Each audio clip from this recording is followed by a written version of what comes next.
This past week has been, well, let's just say stressful for Packers fans. Aaron Rodgers, probably the most important man in the state of Wisconsin, reportedly does not want to return to the Green Bay Packers. All of this started Thursday, April 29th, the day of the 2021 NFL Draft. Well, actually, it all started right here. The Green Bay Packers select Jordan Love, quarterback. Hello everybody and welcome to Today in Titletown. I'm joined by my co-host Braun, and we are here to discuss everything that has transpired in Green Bay over what has been an incredibly long week and a half. So many reports and hot takes, and even more uncertainty surrounding the situation.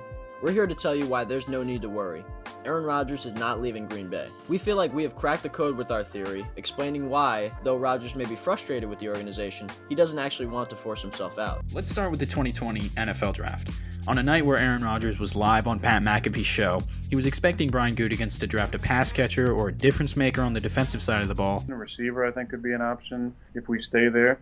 Linebacker and D-tackle maybe could be an option there as well. Potentially even trading up to grab such a player. He feels like there's a guy that he wants to go up and get. I think we have 10 picks in the draft this year, so we have some capital to move up for sure. Well, he was right about the latter. Green Bay traded up 4 spots in the first round to select Jordan Love out of Utah State, their presumed quarterback of the future, and the first indication of Rodgers' entire career that he would not be a Packer forever. And at the time, it wasn't entirely crazy. Rodgers was coming off back-to-back seasons in which he threw below 30 touchdowns, something he had never done in seasons where his collarbone was in one piece. He was still one of the better quarterbacks in the league, but it made sense to some why the Packers would begin to develop their future signal caller while Aaron Rodgers played out his final seasons in a Packers uniform. Well, it turns out, Aaron is as good at throwing wrenches and plans as he is at throwing footballs. And may have thrown a wrench into some timelines that may have been thought about or desired, but ultimately... Rodgers went on to have a masterful 2020 season, arguably the best of his career, ending with his 3rd MVP award and finishing the season on the doorstep of the Super Bowl. And this is where the current conflict begins. After 3 months of contract discussions between Rodgers and the Packers front office, they've so far remained at odds, with the Packers wanting to restructure Rodgers' deal for salary cap purposes, while Rodgers wants a full-on extension from the team to ensure he will be the quarterback for years to come. This conflict remained behind closed doors until Thursday, April 29th, the day of the draft, where Adam Schefter dropped a bombshell report explaining that, quote, Aaron has told some within the organization that he does not want to return to the team. What ensued was pure chaos, including reports from anonymous teammates and NFL executives, with seemingly every reporter on Twitter who knew anyone employed by the league putting out any droplet of information that they had, accurate or not. We have Trey Wingo reporting that the Packers, quote, told Aaron Rodgers they were going to trade him in the offseason, then backed off, which just sounds ridiculous and is contradictory to everything the Packers have said all offseason. That said, you guys told Rodgers, or you told Rodgers, that you would trade him this offseason. Do you want to address that at all? Sure. No, it's absolutely false. There's no truth to that whatsoever. There's a lot of false reporting going on right now. And that's particularly one thing that never happened. Mark Schlereth reported just hours after the initial Schefter report that a trade was in place sending Rodgers to Denver, and the trade was all but a done deal, which we now know was obviously false. And throughout the following week, there was numerous petty, minuscule reports from anonymous sources, including Rodgers referring to Gutekunst as Jerry Krause in team group chats, and the release of undrafted receiver Jake Kumerow being the death knell in Rodgers' relationship with the Packers. One notable report from NFL Network was that Rodgers was telling upcoming free agents on the team that he would not be in Green Bay in 2021. Despite David Bakhtiari, Kenny Clark, Aaron Jones, Mercedes Lewis, and Kevin King all re-signing with the team. The only ones that didn't were Corey Linsley, who the Packers just couldn't afford, and Jamal Williams, who was no longer needed with the emergence of A.J. Dillon. Not to mention, Mercedes Lewis, one of Rodgers' closest friends on the team, stated that he was shocked by the reports that Aaron wanted out. And I'm really close to him, so if he hasn't told me anything, it's just tough. Most of these guys, if not all of them, would not have re-signed, let alone taken less money in Aaron Jones' case, to stay in Green Bay if they thought Jordan Love was going to be the quarterback next season. We've heard just about everyone comment about the Aaron Rodgers situation, but the only ones that matter are the organization, Brian Gutekunst, Matt LaFleur, and Mark Murphy, and those who have spoken to Aaron personally, AJ Hawk, James Jones, John Kuhn, and yes, Mike Tirico. You heard that right. From the team itself, they've acknowledged that Rodgers is disgruntled, but they've been steadfast in their stance that Aaron Rodgers is their quarterback. Is there any scenario that you can see trading Aaron Rodgers this offseason? No, Ryan, I appreciate the question, but no, we're not going to trade Aaron Rodgers. And that they want him not just for 2021, but the future as well. Brian Gutekunst has been more than firm that he will not trade Aaron Rodgers under any circumstances. That's obviously important. Hawk, Jones, and Kuhn have all spoken to Rodgers since these reports came out. Each of them have made it clear that the situation seems fixable, and that Rodgers' true desire is to remain a Packer for as long as possible, and also to be treated like more than just a player, more than just an employee, something that he's certainly earned. You know here, your insight, can this be fixed? Yes, MJ, it can be fixed, and I've talked to him a couple times, but this is something that I do feel like it can definitely be fixed. I really don't think it's beyond repair. I know speculation is running wild right now with all the possibilities of what could have been, what possibly can still be. But until I hear that the Green Bay Packers are listening to what the value is of Aaron Rodgers on a trade market, I do not see him going anywhere. If I said today, Aaron Rodgers 1 year from today, where do you truly believe he'll be? Green Bay. The most interesting of the comments was from NBC's Mike Tirico, who spoke to Rodgers off the record at the Kentucky Derby. Rodgers wouldn't talk on camera, but he made it clear that he didn't want this rift between him and the Packers to get out, and that he loves Green Bay. Many in the media thought Rodgers was lying about not wanting the report to get out, but knowing what we now know from Adam Schefter's May 6th appearance on the Dan Patrick Show, Aaron Rodgers' camp really didn't purposely leak this information right before the draft. So you chose to break the news on draft day? That is absolutely accurate. Correct. But it wasn't something that you got information about? No. Oh, okay. Okay. I was wondering, okay, you're not going to tell me your source, what was the motive behind that? Yeah.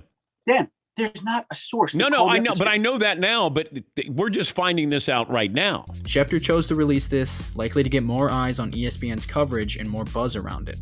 He also mentioned that he didn't even receive a report from a particular source. Rather, he just based this breaking news on a bunch of whispers that he's heard around the league. I believe. Do I know? Yeah, I know he. Yeah, I believe. Do I know he? So little of this entire situation is known to be factually true, but it seems like the majority of what's been reported is classic media overreaction, which is nothing new to Rodgers. He's obviously no stranger to slander from anonymous sources.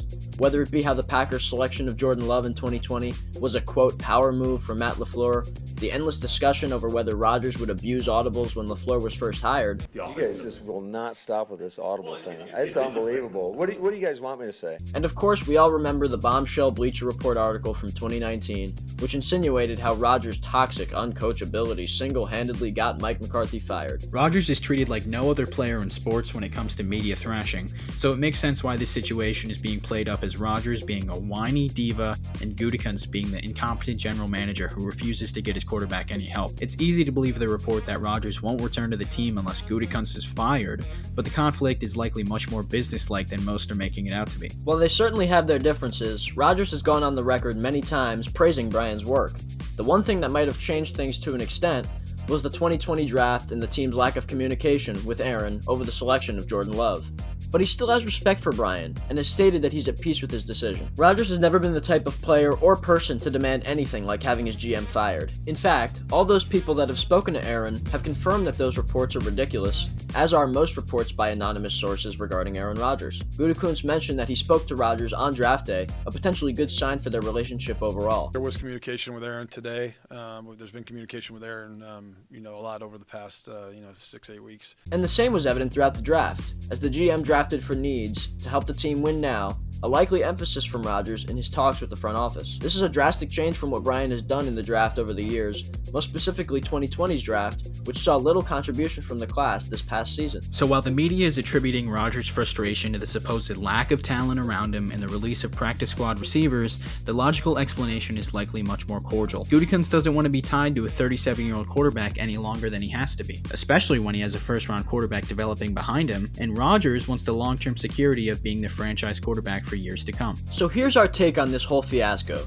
After maybe the best season of his career, Rodgers has given the front office every reason to give him the security that he desires, and everything else he wants, Whether more personnel input, more money, more respect, he's earned the right to ask for those things based on the way he played at the age of 37, showing no signs of slowing down. He wants them to know what it feels like to not have him. He knows the Packers can't win without him, as Brian Gutekunst and Matt LaFleur both have acknowledged that Jordan Love isn't ready. We're excited for his development. He's got a long way to go, but we're excited for his development. And Rodgers is using that to his advantage. Rodgers has all of the leverage right now, and all of this is almost like a bluff to make the Packers commit to him for the long term. The reason he hasn't spoken to the media or provided clarification is because he doesn't actually have a strong desire to leave the Green Bay Packers, and he would lose all of the leverage if he were to come out in public and say that he was coming back regardless. The Packers front office wouldn't budge on any of his demands. By telling the team he's not coming back, he has all the leverage to gain whatever he wants from them in order for them to try and bring him back. Davante Adams' tweet from May 3rd was a textbook example of two teammates working in unison to try and achieve these goals. Davante sending a signal for the Packers to appreciate Aaron while he's here is a plea to give him what he wants. And Rodgers liking the tweet sends a message that keeps the public in Rodgers' favor as the fans continue to push for the organization to do whatever it takes to bring him back into the fold. Mike Florio of Pro Football Talk seemed to insinuate that he heard Aaron diffuse the situation to a teammate, but if it's true, that he should come out and speak publicly. I've heard that he's told at least one teammate, I don't know what the big deal is. Well, that's not something that you say privately at this point. That's something you got to say publicly. You got to go on Pat McAfee's show with A.J. Hawk, your former teammate, and you got to say, I don't know where all this is coming from. Yeah. Everyone wants to hear from Aaron Rodgers. There's a strong chance we won't hear from him for a while, however. Rodgers was trying to keep this under wraps. He didn't want to do this in public. There's a reason for this. After watching firsthand how quickly the fan base can turn on their beloved hero, Rodgers didn't want Packers fans to turn on him. He didn't want them to fear that he was leaving when in reality, he's leveraging the situation in a professional, negotiating manner with no real intent to force himself out of Green Bay. If Rodgers was to come out and speak publicly and say that he really has no intention of leaving, then he'd lose all the leverage he has. He's playing games with us, and so far it's working.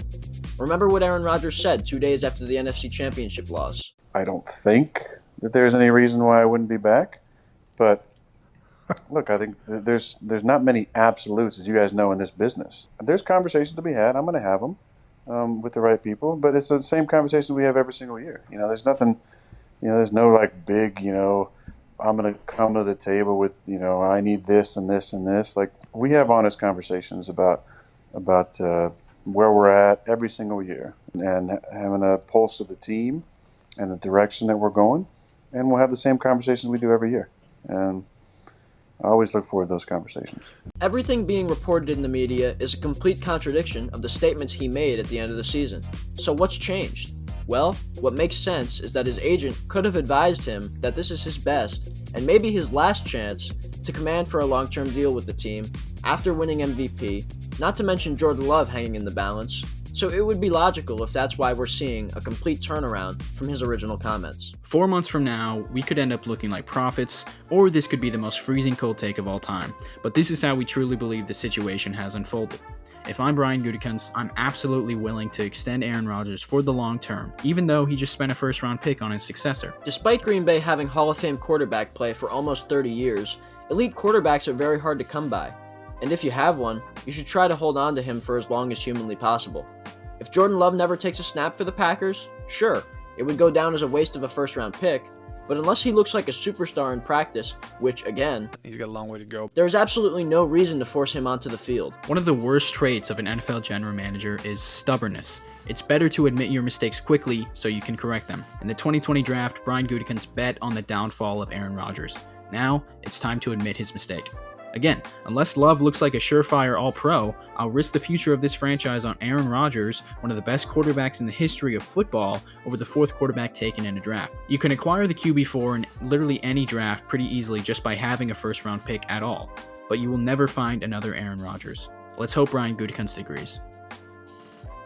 Thanks for watching, everyone. Make sure to subscribe to Today in Titletown and listen to our podcast on Spotify, iTunes, and YouTube. We hope you all enjoyed our theory on this crazy situation, and be sure to leave a like and share with anyone who could use a positive perspective.